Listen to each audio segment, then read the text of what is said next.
kepergian Pak Prabowo, semua menghantarkan dan Pak Prabowo juga kasih speech gitu ya di Halim begitu Mas Hersu. Biasanya itu akan menjadi berita kan apalagi ini kepergiannya kan lama sekitar 2 pekan lebih begitu ya. Tapi tersaingi loh dengan berita tentang Pak Jokowi yang sholat Oh iya, Jumat pastilah. di Istiqlal. Pastilah orang akan Iya, fokus ke situ dan sekarang kan kita akhirnya tahu ya. Kalau tadinya kan banyak spekulasi bahwa itu kaitannya persiapan Pak Jokowi masuk ke pengemburusan Golkar, tapi ternyata tidak masuk mhm, dan berarti ya memang ini dalam rangka menemani Gibran selama Pak Prabowo pergi ke luar negeri. Kira itu kan Mbak ya, jadi ininya dan betul. tetapi justru fokus orang sekarang pada Pak Jokowi ya memang karena Pak Jokowi masih banyak sekali orang-orang di kabinet dan khusus yang menemani kemarin Pratikno ya kalau Pratikno kan kita tahu lah ini apa hubungannya dengan Pak Jokowi seperti apa gitu ya Mbak. Iya, jadi apakah ini yang disebut dengan matahari kembar oleh Pak SBY? Jadi Yes. tampaknya karena buzzer masih dipelihara, masih mengharu biru, begitu ya, diglorifikasi setiap apa yang dilakukan Pak Jokowi. Dalam sehari ada berapa kali unggahan itu oleh akun-akun yang akun di YouTube, akun di mana-mana begitu. Kalau di YouTube saya perhatikan itu berita Surakarta, seputar Surakarta, pokoknya soal Surakarta. Dan itu apa ya namanya, ini dikatakan media atau tidak, saya tidak tahu ya, apakah mereka ini terdaftar ataukah mereka ini apa namanya menyebut dirinya sebagai media ataukah memang hanya sekedar membuat akun di YouTube juga akun di sosial media lainnya gitu. Tapi mereka ini seperti wartawan Mas Hersu. Jadi Tapi apa namanya wartawan yang nongkrong embedded, di yang situ. wartawan embedded lah, bukan nongkrong, embedded nih saya kira Mbak Agi ya. Iya, betul. Wartawan yang melekat. Jadi dia tidak meliput yang lain gitu selain dari kegiatan dari keluarga Pak Jokowi begitu. Tapi Dan saya lihat, itulah yang membuat glorifikasi terus ya, berlangsung, Mas Hersu. saya lihat mulai ada beberapa apa artis atau apa ya artis-artis yang punya channel-channel besar dan yang biasanya dia khusus Mhm, misalnya gerbek rumah begitu. Sekarang mulai muncul kayak mhm. itu seperti apa siapa tuh, mau saya lupa namanya itu kan dia juga datang ke Solo gerbek gerbek rumahnya Pak Oh, Jokowi. Andre Taulani ya. Andri Taulani dan bukan Iya, iya. nggak sendirian dia Mhm. banyak di itu dan kita bisa menduga bahwa bukan hanya di channel itu nanti dimuat di channel-channel lain. Ini kan kita tahu mereka-mereka ini youtuber yang apanya subscribernya gede banget ya pengaruhnya dan ya kita bisa menduga-duga ini wah bagian dari tetap menjaga popularitas dan ingatan publik terhadap Pak Jokowi gitu. Betul, betul. Karena kita tahu juga, baru beberapa hari yang lalu, jadi dalam pekan ini juga, Hmm. itu ceritanya rumah Pak Jokowi yang sedang dibangun ya, di Hmm. Colomadu, itu kan Iya, didatangi oleh emak-emak Mas Herusu, emak-emak. dan kemudian disegel ala emak-emak, begitu Apa sih kan. ARM ya, Mereka Aliansi menyuarakan, Rakyat Menggugat ya itu ya. betul, Militan iya, banget ya. Saya hafal nih militan orang-orangnya sekali. ini yang biasa turun ke lapangan nih, Aliansi Rakyat Menggugat. Keren mama ini. Dan mereka bukan mama sembarangan, Mas Irsu. Ada di Hmm. antara mereka itu adalah pewarta juga. Di antara mereka itu pengusaha juga. Hmm. Ada yang pengacara dan pengacara aktif, bukan pengacara Hmm. hanya status pengacara tapi tidak punya kasus, tidak pengacara aktif juga. Jadi kemudian itu kan memang banyak yang dari pendukung Pak Jokowi, Mas Irsu. Saya perhatikan di medsos ini dapat duit dari mana, siapa yang membiayai. Jadi di stigma seperti itu. Padahal kalau orang yang tahu, kita tahu mereka tentu saja membiayai dirinya sendiri karena saya juga melihat ketika di Jakarta pun mereka sangat-sangat solid ya emak-emak dari kelompok ARM ini begitu. Dan mereka Hmm. mengeluarkan biaya sendiri.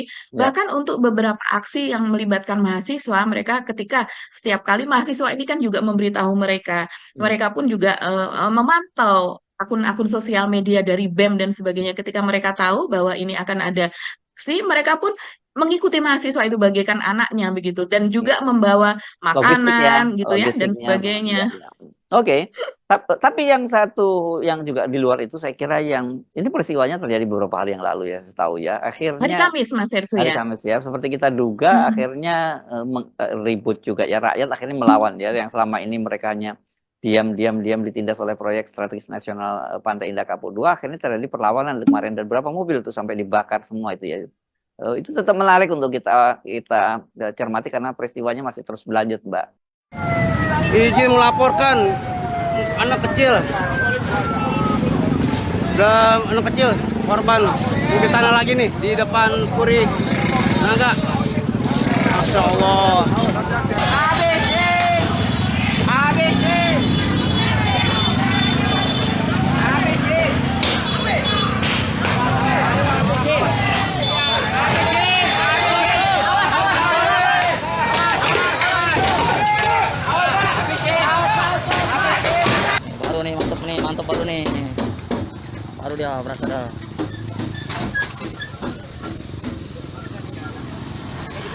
Wih,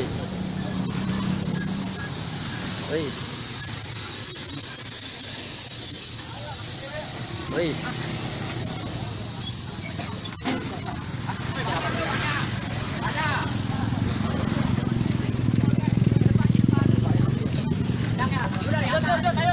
Tuh, tuh. Saksikan Bapak PJ Bupati dan Bapak Kadis Dishub pada hari ini 7 November 2024 yang beralamatan di Jalan Raya Selembaran, Teluk Naga, Kabupaten Tangerang, khususnya Desa Kampung Melayu Timur, Kecamatan Teluk Naga, Kabupaten Tangerang. Segera Bapak ambil tindakan, kalau bisa undangan kami dari masyarakat, khususnya Teluk Naga, Kosambi, Kabupaten Tangerang, Bapak hadir di tengah-tengah kami. Bapak Kadis, mau sampai kapan lagi? Mau sampai kapan lagi Anda duduk manis di ruangan yang ber-AC, di bangku-bangku yang empuk? Mau sampai kapan? Lihat masyarakat Anda. Lihat masyarakat Anda turun ke jalan.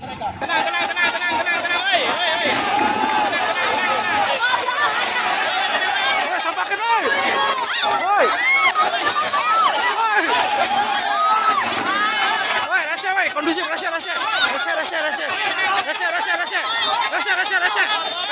polisi sampakin,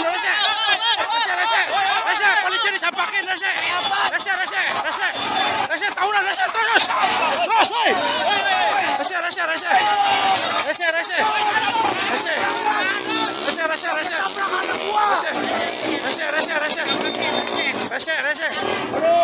Kapolsek, Kapolda ditimpukin, ayo, pukulin, woi.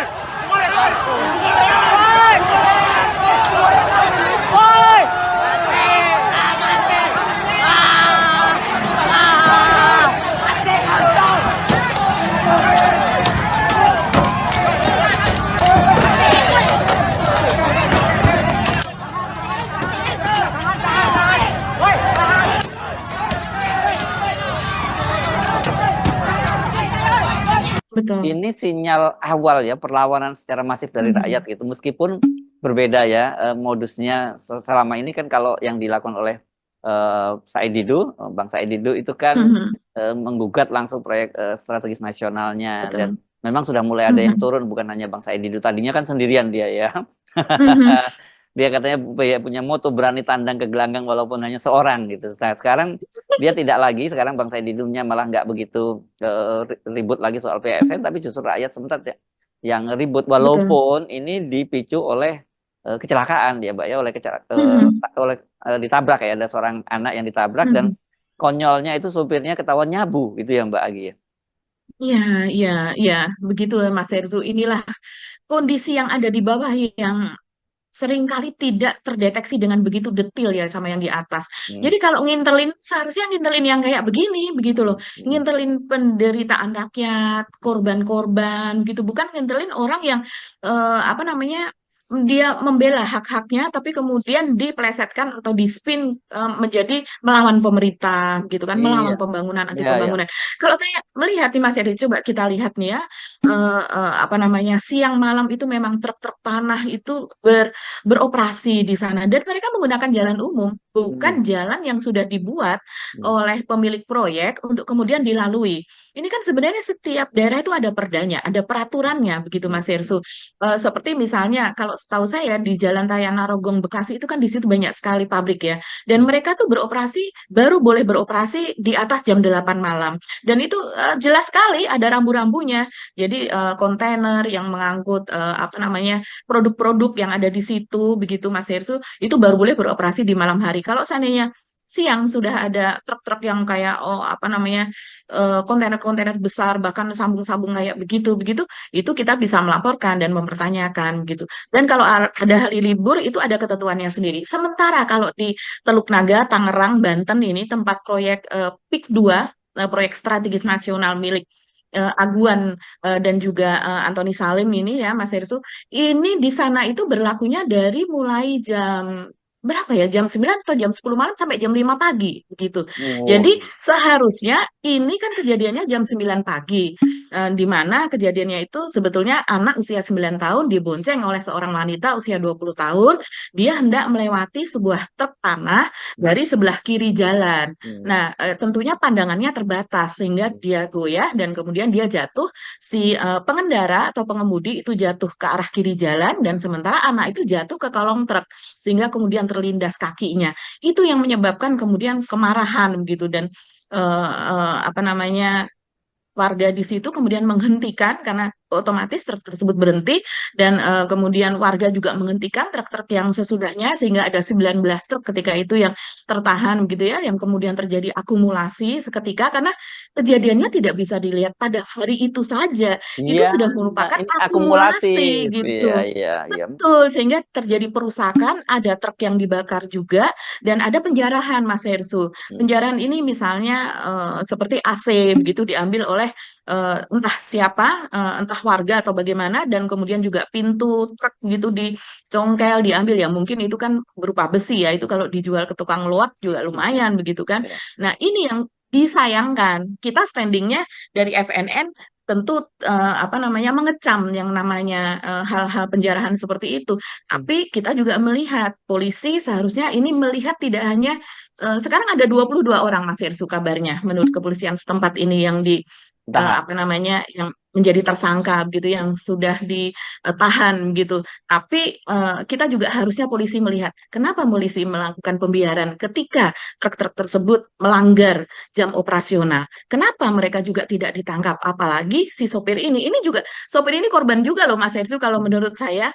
Kan Hmm. ini perintahlah dari atasan mana mungkin yang namanya sopir berani untuk mengemudikan truk yang sedemikian besar, truk tanah yang juga sering dikatakan sebagai truk tambang, alat berat di siang hari, usianya masih 21 tahun. Begitu. Apakah dia memiliki SIM yang sesuai dengan kapasitas kendaraan tersebut ataukah tidak dan ternyata setelah diperiksa urinnya ternyata dia juga terbukti narkoba. Ini kompleks sekali akibat dari proyek PSN, ya lagi-lagi proyek PSN-nya Jokowi. Ya, ya, ya. Oke, Mbak Agi. Jadi, tapi jangan disebut PSN deh. Ini proyek swasta yang sama Jokowi diberi status PSN. Tepatnya begitu kan, Mbak? Tuh.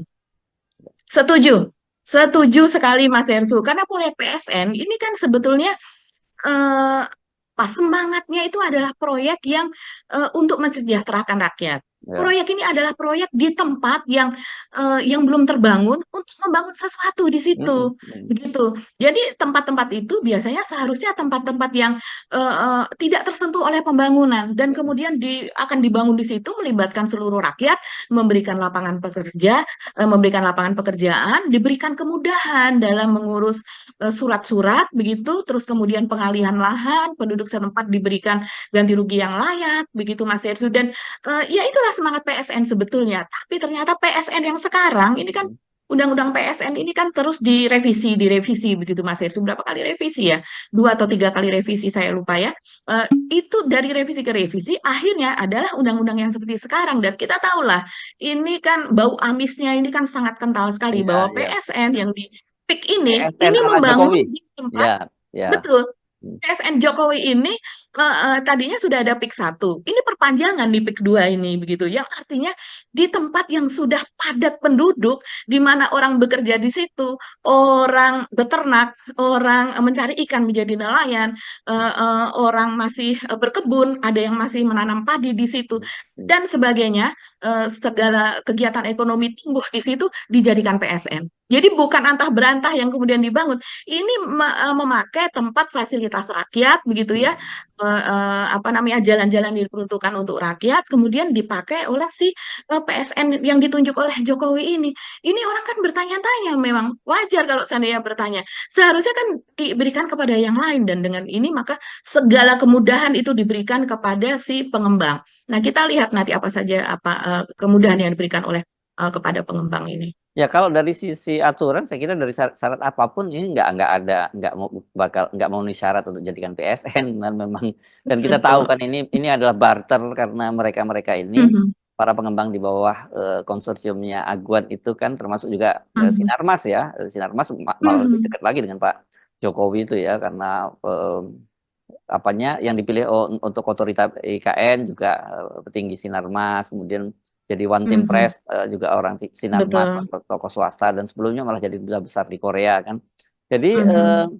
ini kalau kita sering beberapa waktu ini kan kita terus juga menyuarakan kenapa kesannya Pak Prabowo masih dikendalikan oleh Pak Jokowi. Tapi di satu sisi kita juga melihat apa langkah-langkahnya Pak Prabowo itu berbeda jauh dengan apa yang dilakukan oleh Pak Jokowi gitu. Kebijakan-kebijakannya termasuk soal undang-undang, soal PSN ini juga kan Pak. Ini kan sebenarnya yang banyak dikhawatirkan orang termasuk Asaididu misalnya sebagai negara dalam negara ya ini Mbak ya, karena ini Betul. perumahan eksklusif ini jelas kita mesti ngobrol, Mhm. ini bukan kita mau bersifat rasis ya, etnis Cina yang akan tinggal di situ kan. Kalau kita lihat di video, saya nggak tahu apakah itu ini benar atau nggak, itu video-video beredar bagaimana pintu gerbangnya Pantai Indah Kapuk 2 itu ya, kalau kita lihat pintu gerbangnya kita nggak membayangkan itu di Indonesia, itu betul-betul di Tiongkok sana itu. Saya nggak tahu itu kan pasti gimana tuh Mbak Adi, kan ada video-video yang ada naganya sangat panjang di pintu gerbangnya. Apakah betul itu diambil di Pantai Indah Kapuk 2 atau itu sebenarnya memang betul di negara Cina sana gitu? Ya memang ada di situ Mas Herzo. Oh, itu di Memang situ. ada di situ. Iya, Iya, iya. memang ada di situ Wah, begitu itu ya. ya itu negara sendiri, itu negara bukan negara Indonesia lagi kalau udah seperti itu ya. Mhm. Iya, saya pernah meliput di apa namanya di Hong Kong begitu ya, dan Hmm. misalnya di sana ada kawasan studio begitu ya, studio untuk film. Di sana juga ada kawasan tertentu yang seperti itu ya. Saya kalau melihat hal itu jadi ingat begitu. Oh, itu yang ada di sana begitu ya. Jadi ya bagaikan kita masuk ke kawasan etnis Cina begitu, Hmm. ke apa namanya ke tempat mereka, dan tentunya ini di tempat yang megah gitu ya, juga karena kita tahu saudara-saudara kita ini Cina ini juga banyak yang hidup susah, tapi mereka yang hidup kaya raya itu memang terkumpul di satu tempat begitu Mas Hersu, yang di mana tanahnya, rumahnya itu kalau seandainya pun ada saudara-saudara lain dari etnis Cina yang ingin membeli di situ pun juga tidak bisa begitu Mas Hersu. Jadi ya ini memang kalau kita lihat ini tidak hanya sekedar dari etnis Cina, tapi juga kelompok kaya tertentu begitu yang ini yang mungkin ya saya menduga ini yang disebut negara dalam negara yang dikatakan oleh Pak Prabowo, yang dia mengatakan kepada Marwarar Sirait, yang dia mengatakan tidak boleh ada negara dalam negara, Wah, walaupun tidak secara gamblang disebutkan iya nih. apa yang dimaksud. Tapi kalau ngomong sama Marwar Sirait ya salah Pak Prabowo. Ya. Ya, kemudian kita kan melihat begini Mas Esu konstruksinya. Ini Aguan dan kawan-kawan ini eh, membangun sekolah, membangun hotel, membangun rumah sakit di IKN begitu kan? Itu untuk encourage Jokowi dan juga untuk memancing investor luar negeri agar menanamkan investasi di sana begitu. Tapi kemudian sebagai imbal balik yang mendapat imbal balik yang besar sekali dengan diberikan PSN perluasan di PIK 2, di mana luasnya itu katanya sih akan sampai PIK 11 gitu ya. Berita dari berita satu itu disebutkan demikian. Jadi tidak hanya PIK 2 saja, nanti akan ada sampai ke PIK 11 yang dimana luasannya mungkin sekitar 35.000 hektar. Yang kita tahu luas Singapura saja berapa Mas ya? Sekitar 72.000 hektar 70, kalau tidak ya, salah ya ya, ya. Singapura itu. Hmm. Ini artinya hampir setengahnya luas Singapura, luar biasa. Dan Tapi itu kalau meliputi infonya Bang pantai-pantai Said itu juga. lebih besar loh, sampai 100.000. Jadi 100.000 hektar, jadi lebih besar dari Singapura kalau Bang Said itu Dari yang Singapura karena dia melihat batasannya di mana. Dia sampai ya. sekarang tidak melihat batasannya. Hmm. Dan kita tahu di Indonesia ini yang tidak ada batasannya, yang ada batasannya aja itu bisa keluar dari batasan. Itu Hmm. kan terjadi Hmm. pada apa proyek-proyek pertambangan batu bara Mas Hmm. Ersum, di Hmm. mana mereka saling caplok. Apalagi yang sampai sekarang tidak diketahui. Kalau kita tanya batasnya sampai di mana? Belum tahu begitu. Dan sekarang sampai ke pantai-pantai utara atau Pantura di wilayah Tangerang sana itu sudah dikuasai. Bahkan laut-laut pun sudah dipatok-patok dengan bambu-bambu begitu kan Mas, itu dipagari yang dimana pada pagi harinya begitu kepala desanya atau penduduk setempat baru terjaga, mereka baru melihat loh kok sudah ada pagar bambu begitu, Ya, sehingga nelayan tidak bisa melewati itu, mereka tidak tidak leluasa lagi begitu untuk apa namanya melaut. mengambil. Nah, ini apakah emang betul kepala desanya tidak tahu, ataukah memang ada kong kali kong kita tidak tahu Mas Irsu. Ya, Tapi ya. ini memang luar biasa sekali. Dan kalau kembali kepada tadi pemenang PSN ya, soal Marwara, ya di mana di sana Pak Jokowi memberikan PSN, status PSN sebagai imbal balik dari mereka berinvestasi di IKN, dan kemudian itu kan di eranya Pak Jokowi. Sekarang di eranya Pak Prabowo, mereka kan tentu menginginkan Pak Prabowo ini keberlanjutan mendukung mereka. Ya salah satunya kalau saya sih melihat itu lewat peran mereka dengan membantu membangun rumah 3 juta per tahun sebagai salah satu program dari pemerintahan Pak Prabowo. Ini Pak Prabowo harus hati-hati sekali begitu. Mungkin Pak Prabowo tidak diminta untuk memberikan proyek PSN yang baru, tapi diharapkan untuk membackingi proyek PSN yang sedang berlangsung sekarang ini, yang sekarang ini ricuh, kisruh, banyak sekali mendapatkan demo. Saya rasa itu Mas Hersu. Karena memang ini mau tidak mau ini seperti bom waktu. Kalau saya Ya. melihat sih begini, ini bom waktu yang betul-betul sekarang ini panas begitu. Sewaktu-waktu Ya. bisa meledak.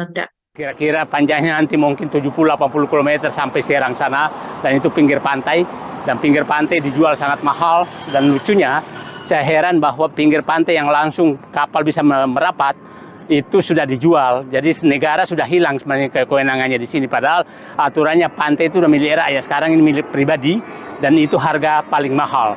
Dan itu bayangkan puluhan kilometer akan dijual seperti itu. Ini saya nggak tahu negara ini apakah masih ada, masih berkuasa di wilayah Pantai Indah Kapuk II, atau memang sudah pemerintah sudah tidak lagi berfungsi di wilayah ini. Ini wilayah menjadi negara dalam negara karena luasnya akan melebihi luas Singapura, ratusan ribu hektar, dan sepanjang puluhan kilometer pantai. Ini berada di di Tanjung Pantai Gope. Karangatu, Serang. Ini kira-kira kalau diurut dari sana supaya clear publik, PIK 2 itu adalah mulai dari Kosambi, Teluk Naga, Paku Haji, Tanara. belum, masih jauh. Tenang aja, saya hafal. Paku Haji, Mau, kemudian Kemiri, Kronjo, Mekar Baru, kemudian Tanara, Pontang. Nah, sekarang di sana Merak, supaya paham ini nggak terlalu jauh. Nah, kita lihat sekarang daerah-daerah ini sebenarnya, saya yakin betul bahwa tangan-tangan mereka sudah turun membebaskan. Karena saya dapat informasi bahwa pulau-pulau ini yang ada ini sudah dibeli oleh orang-orang tertentu. Jadi sebenarnya ini sudah sedang proses untuk mengambil alih semua yang seperti saya katakan akan mulai dari Kosambi sampai Merak nanti akan dipegang oleh mereka. Nah, problem yang kita hadapi sebenarnya begini. Kemarin saya ketemu penghuni PIK 2, dan dia cerita ke saya bahwa mereka juga menyadari bahwa cara membangun PIK 2 ini membahayakan ke depan. Karena mereka menyatakan ke saya, Pak, dengan Bapak turun, saya menyadari bahwa ini memang pengembang ini membuat ketegangan sosial jangka panjang. Karena mereka akan tinggal di dalam wilayah itu dengan satu etnis, dan di pinggirnya adalah etnis lain yang kemiskinan tingkat tinggi.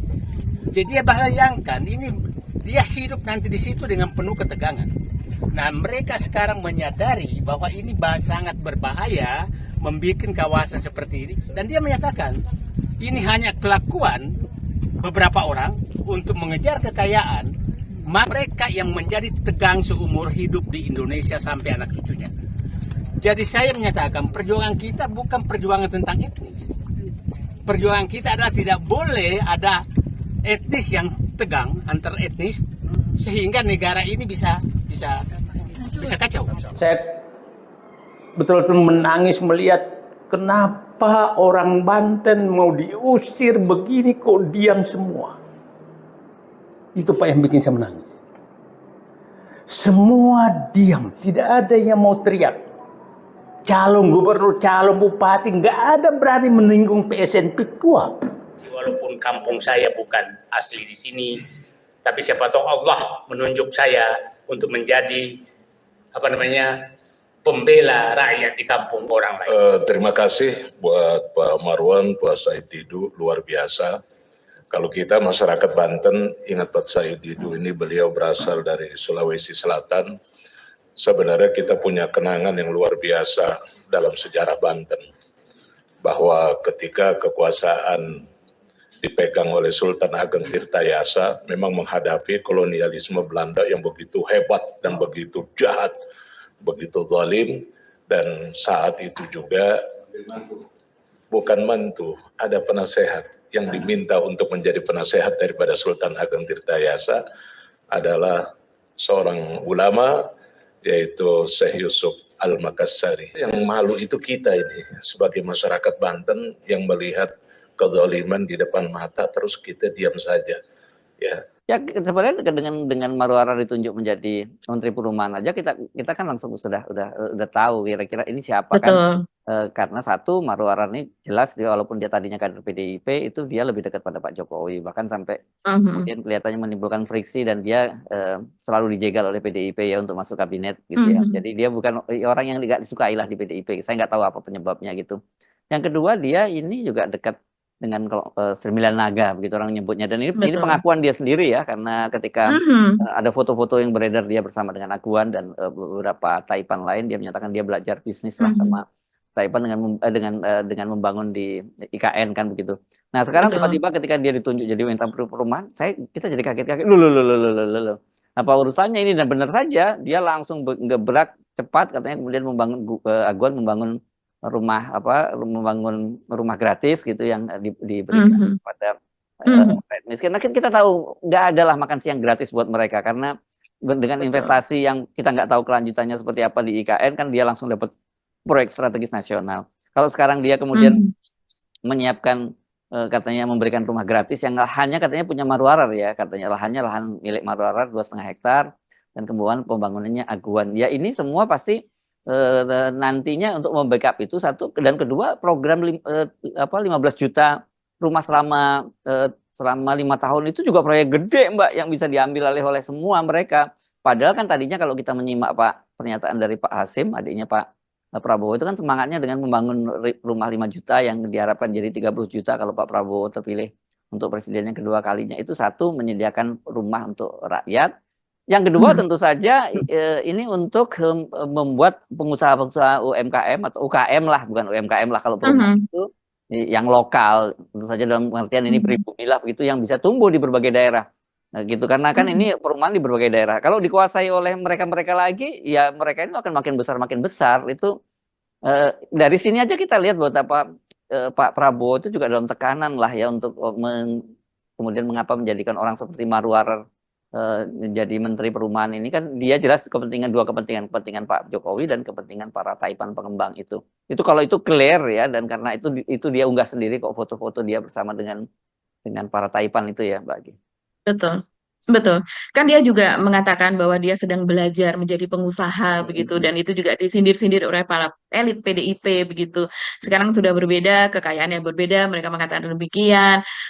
Kemudian kerabat dari ARA sendiri, Pendana Baban begitu juga ya, mengungkap soal itu, soal rumahnya. Di Jalan rumahnya. Diponegoro itu kelas super atas di Jakarta Mbak, kalau rumahnya udah di Jalan Diponegoro yang ratusan miliar harganya kata Bang Pandana Baban ya. Tapi LHKPN-nya tidak sampai 100 miliar Mas karena Erso. pemberian, kalau kata harusnya itu hibah gitu ya, masuk ke dalam hibah gitu ya. Ini siapa yang menghibahkan rumah senilai itu Mas Erso? Ya kalau kan kita kutip saja pernyataan dari Bang Pandana Baban yang katanya juga waktu itu diundang ke rumahnya ARA dan dia terkejut-kejut lihat rumahnya gitu, katanya dia dapatnya dari konglomerat lah gitu. Ya, betul sekali. Jadi kita ini memang apa yang dirumuskan oleh Pak Jokowi ketika dia masih menjabat ya Mas Ersu, dia kan di dalam kampanyenya dia selalu mengatakan reformasi agraria, akan ada tanah untuk rakyat apa dan sebagainya, itu yang dijual kepada rakyat. Tapi memang betul Pak Jokowi seperti membagikan sertifikat apa dan sebagainya, tapi di balik itu dia juga menerbitkan undang-undang PSN yang bermasalah, karena di dalam PSN ini banyak sekali klausul yang bermasalah yang justru membuat rakyat menderita, merampas tanah rakyat begitu dan sebagainya. Rakyat rakyat tidak memiliki kuasa. Sana yang di apa namanya dibandingkan, ya tapi kan rakyat tidak memiliki sertifikat. Hey, itu proyek yang akan merampas tanah rakyat juga belum memiliki sertifikat atas tanah tersebut, begitu kan? Tapi mereka mendapatkan backing dari pemerintah, mendapatkan istilahnya seperti persetujuan atau penugasan, begitu. Nah, sekarang kalau kita melihat investasi besar begitu dari Aguan dan kawan-kawan ini yang ditukar dengan investasi di IKN. Kalau betul memang IKN itu adalah proyek yang proyek cemerlang untuk masa depan sebagai smart city, bahkan sebagai proyek yang sebagai kota pintar terbaik nanti di masa depan untuk seluruh dunia gitu ya Mas Irsu, sebagai kota percontohan gitu, modern, clean, hijau, terus kemudian dengan udara yang bersih apa dan sebagainya. Kenapa proyek Aguan yang di PIK 2 itu tidak diinvestasikan ke IKN saja untuk membangun IKN? Kalau memang IKN itu lebih memiliki masa depan yang baik, yang cerah seperti apa yang mereka terus dengungkan selama ini, begitu kan? Artinya IKN itu lebih baik daripada PIK 2. 3 sampai kemudian PIK 11, bangun saja di sana begitu, karena yang ada di PIK 2 ini PSN-nya ini Mas Hersu katanya akan dibangun lapangan golf, juga kemudian sirkuit seperti di Mandalika, juga apa namanya berbagai kawasan eksklusif. Yang kita tahu sekarang ya berdasarkan Bank Dunia misalnya, itu Indonesia itu daya belinya turun sekali Mas Hersu. Tuh kemudian pengangguran gitu salah satu yang tertinggi juga di ini. Siapa yang bisa membeli rumah, membeli tanah di kawasan PSN itu yang sekarang dibangun oleh Aguan? Ya tentunya mereka yang orang-orang kaya, bahkan mungkin akan ada pembeli dari luar negeri Ya, begitu itu kan yang yang dipermudah dikhawatirkan. untuk Ya, yang iya dikhawatirkan dipermudah adalah banyak. untuk mendapatkan tanah di sana dan rumah pemukiman di sana walaupun dengan syarat misalnya sekian tahun iya namanya IKN saja HGU-nya sudah 190 tahun yang mungkin kita generasi kita sudah berapa kali wafat begitu ya, sudah berapa generasi begitu, hitung saja satu generasi berapa puluh tahun itu sudah mungkin bisa sampai 5 generasi seperti itu yang kita Ya. sudah tidak ingat lagi, yang akhirnya ya menjadi apa namanya menjadi milik asing begitu dan peruntukan bisa berubah lagi. Nah, kita berharap Mas Ersu, apa yang dikatakan Pak Prabowo beberapa waktu lalu kepada Supratman Andi Aktas, yaitu Menteri Hukum, yang mengatakan bahwa agar ditinjau semua undang-undang yang ada selama yang ada sekarang ini, yang saling bertabrakan, begitu Mas Ersu, level undang-undang maupun yang di bawahnya, peraturan pemerintah, peraturan presiden, keputusan presiden, sampai dengan peraturan daerah itu ditinjau semuanya. Kita berharap ini salah satu yang ditinjau. Kita harus bersuara terus Mas Yesu untuk hal ini begitu. Ya. Karena kalau tidak ya itu seperti yang terjadi yang larangan Pak Prabowo, tidak boleh ada negara di dalam negara. Dan negara dalam negara ini kan kita lihat itu tempatnya tertutup, eksklusif, etnisnya sama, dan kemudian yang lebih mengerikan lagi itu kan mereka itu langsung berhadapan dengan lepas. Jadi itu nanti bisa macam-macam itu, kejahatan, narkoba, apa segala macam bisa, termasuk kemudian masuknya imigran gelap, itu dalam jangka panjang itu bisa mengubah populasi kita loh Mbak, jumlah populasi itu bisa berubah dan mereka nanti bisa punya wilayah sendiri di situ gitu, yang dulu yang dikhawatirkan oleh bangsa ini bisa jadi Singapura sendiri karena wilayahnya nantinya karena akan lebih luas dari Singapura kalau diperkirakan sampai 100.000 hektar itu yang mengkhawatirkan soal PSN itu. Jadi kalau selain prosesnya itu proses penetapan PSN-nya yang ini betul-betul mencederai rasa keadilan masyarakat. Kedua, proses pembangunannya itu yang sebenarnya menggusur warga yang ada di situ dan mematikan kehidupan mereka. Karena cara-caranya kan pasal misalnya yang punya sawah kemudian irigasinya dikeringkan, mereka makanya mau nggak mau dijual, yang punya tambak juga begitu. Atau yang tetap nggak bisa dilakukan semacam itu, mungkin jalan aksesnya ditutup, mau nggak mau ya mereka akhirnya menjual. Cara-cara semacam ini benar-benar prosesnya saja jahat gitu. Jahat sekali Mas Hersu. Saya melihat sudah banyak sebetulnya teman-teman media yang melakukan investigasi. Saya juga menanyakan kepada beberapa teman yang memang bermukim di kawasan itu. Ada juga teman wartawan yang menceritakan kepada saya yang dia sudah meninjau ke sana gitu secara pribadi, dia belusuan lah di sana dan dia merasa prihatin sekali. Saya melihat juga beberapa investigasi dari Tempo misalnya, dan ini sudah terus-menerus ya Mas Hersu ditulis dan dilakukan begitu. Itu seperti misalnya mereka yang mengeluh mau tidak mau mereka harus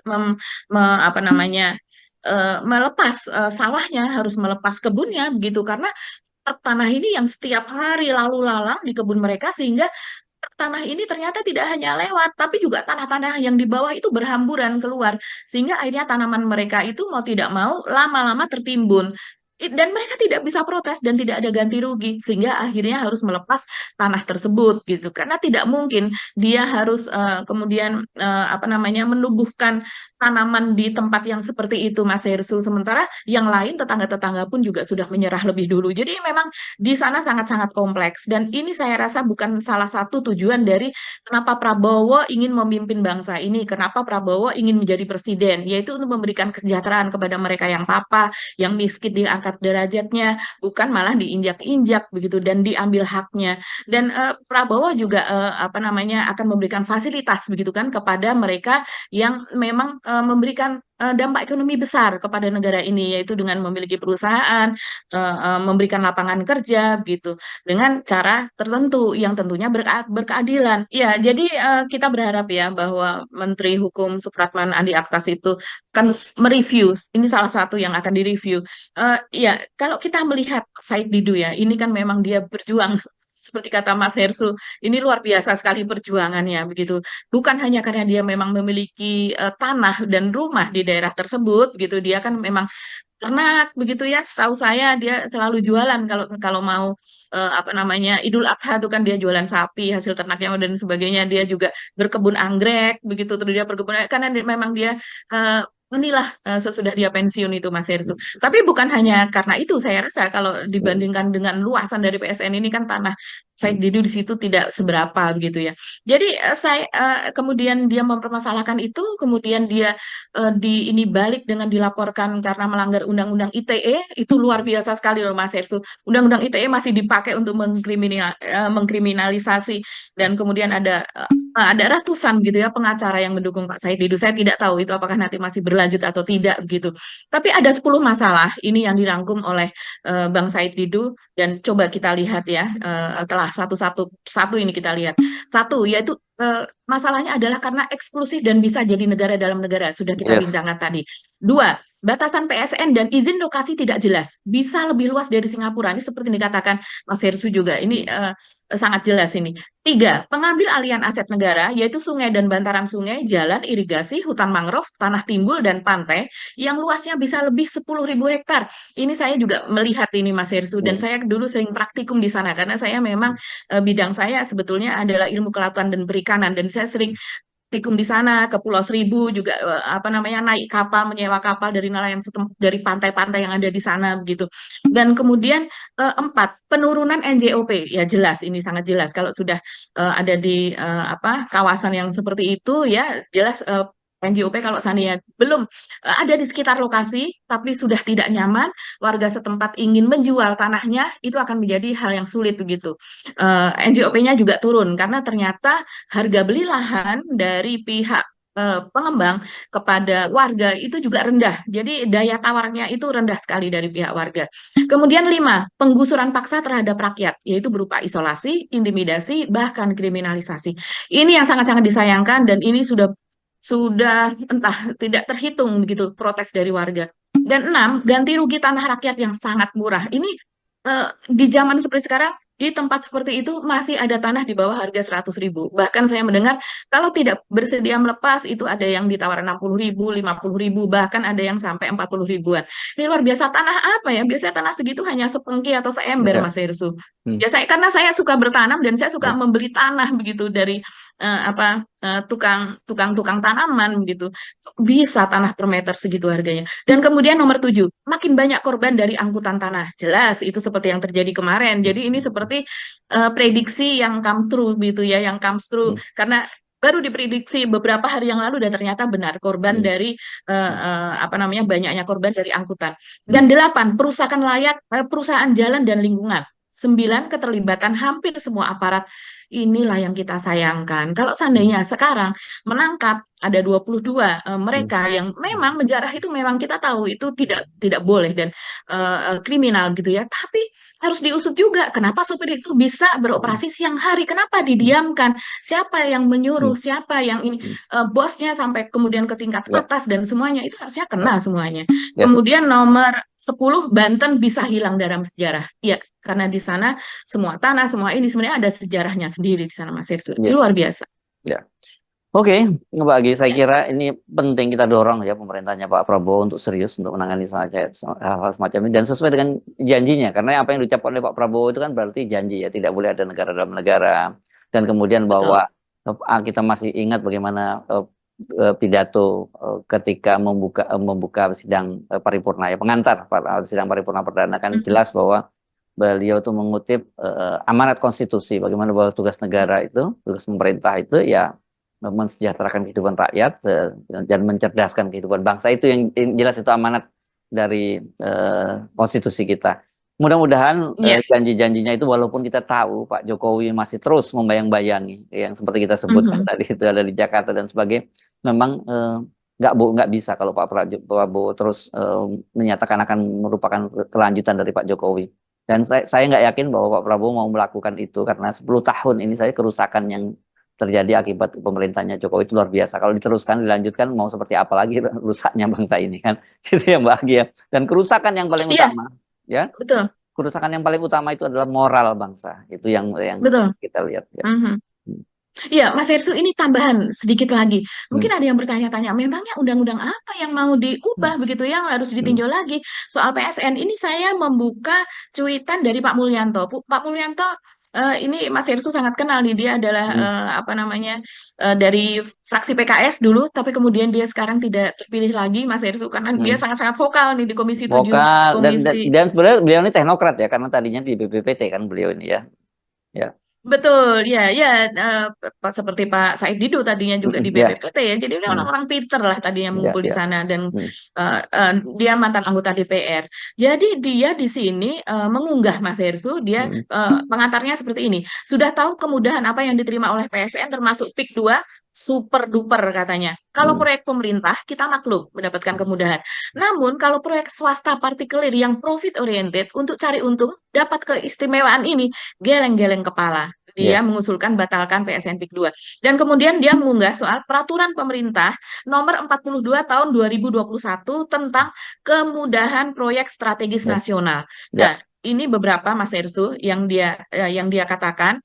Ini misalnya pemerintah pusat, pemerintah daerah, dan badan usaha mendapatkan fasilitas kemudahan proyek strategis nasional. Jadi mereka semuanya harus melaksanakan ini karena ini proyek nasional, yang di bawah itu tinggal mengikuti saja. Kemudian dalam hal lokasi proyek strategis nasional belum sesuai dengan rencana tata ruang, kalau seandainya PSN belum sesuai dengan rencana tata ruang, maka pemanfaatan ruang tetap dapat dilaksanakan. Bayangkan. Jadi ini kalau seandainya belum sesuai dengan tata ruang, ya tetap dapat dilaksanakan. Nanti peraturan yang akan menyesuaikan begitu. Begitu juga dengan yang lainnya, Mas Hersu. Seperti misalnya ini saya carikan ya, berdasarkan aturan tersebut, tapi pasal 19 ayat 2. Dalam hal untuk kepentingan umum dan atau proyek strategis nasional, lahan budidaya pertanian sebagaimana dimaksud pada ayat 1 dapat dialihfungsikan dan dilaksanakan sesuai dengan ketentuan peraturan perundang-undangan. Ini luar biasa sekali. Begitu juga kalau seandainya ada ruang laut boleh diterabas, apalagi cuma pantai atau dikeruk pasirnya. Dia mengatakan dalam hal lokasi PSN itu belum sesuai dengan perencanaan ruang laut, maka pemanfaatan ruang laut tetap dapat dilaksanakan. Setelah mendapat rekomendasi dari kesesuaian kegiatan pemanfaatan bla bla begitu ya. Dan kemudian yang berikutnya yaitu dapat diberikan jaminan pemerintah terkait pembiayaan. Ini yang luar biasa, Mas Hersu. Ini backingnya. Pemerintah dapat memberikan jaminan pemerintah terhadap proyek strategis nasional yang pembiayaannya bersumber dari pembiayaan lain yang sah sesuai dengan ketentuan peraturan undang-undangan. Jaminan pemerintah sebagaimana dimaksud pada ayat 1 diberikan terhadap kredit atau pembiayaan syariah, kelayakan usaha, KPBU, dan atau resiko politiknya. Bahkan resiko politik pun pemerintah ini pasang badan. Ya, bahkan saya rasa ini gangguan misalnya misalnya gangguan karena tadi itu termasuk kerusakan tadi itu termasuk gangguan suara, gangguan apa karena proyek, dan termasuk jalan-jalan tadi itu pemerintah yang melindungi, Mbak. Jadi betul. Ini luar biasa. Nah, itulah atas nama, terus dasarnya apa gitu, swasta kok diberi PSN itu kan benar-benar kacau lah. Gitu. Luar biasa sekali. Dan satu lagi, kalau seandainya ada sengketa ya Mas Hirsu, dalam hal terdapat laporan dan atau pengaduan dari masyarakat, jadi seperti warga Teluk Naga sekarang ini kepada menteri, kepala lembaga, gubernur atau bupati, wali kota sebagai pelaksana PSN atau kepada Kejaksaan Republik Indonesia dan Kepolisian Negara Republik Indonesia, jadi terdapat laporan kepada Kejaksaan atau Polri mengenai penyimpangan atau penyalahgunaan wewenang dalam pelaksanaan PSN, penyelesaian dilakukan dengan mendahulukan proses administrasi sesuai dengan ketentuan peraturan perundang-undangan di bidang administrasi pemerintahan. Jadi kalau mereka mengadukan ke sana pasti akan ditolak oleh kepolisian. Jadi ini di sini bukan wilayahnya. Jadi wilayahnya akan dikembalikan kepada pemerintah daerah masing-masing dan kemudian administrasi, artinya ganti rugi, dan ganti rugi ini seringkali tidak dapat dinegosiasikan. Iya, Jadi pokoknya jangan, semua diterabas ya atas nama PSN ini ya, aturan-aturan di bypass semua itu memang betul-betul keterlaluan. Itu makanya kata itu terlalu, ini memang betul-betul. Oke Mbak Agi ya, jadi kita bisa memaklumi kenapa kemudian timbul kemarahan dari teman-teman, walaupun kita tidak menoleransi adanya kerusakan ada penjarahan dan sebagainya, tapi jangan dilihat bahwa itu penyebabnya hanya karena ada seorang anak kemudian tertabrak oleh truknya. Ini akumulasi dari berbagai persoalan ya, atau penindasan yang dialami oleh rakyat sekitar proyek Pantai Indah Kapuk. Kita nggak boleh nyebutnya PSN dah, itu PSN abal tuh sebenarnya. Ya Mbak Hakim, atau PSN-nya Jokowi, gitulah tepatnya. Ya, proyek Jokowi lah begitu ya. Proyek ya. Jokowi. Oke, Mbak Agi, kita mohon pamit, sampai ketemu lagi, insya Allah di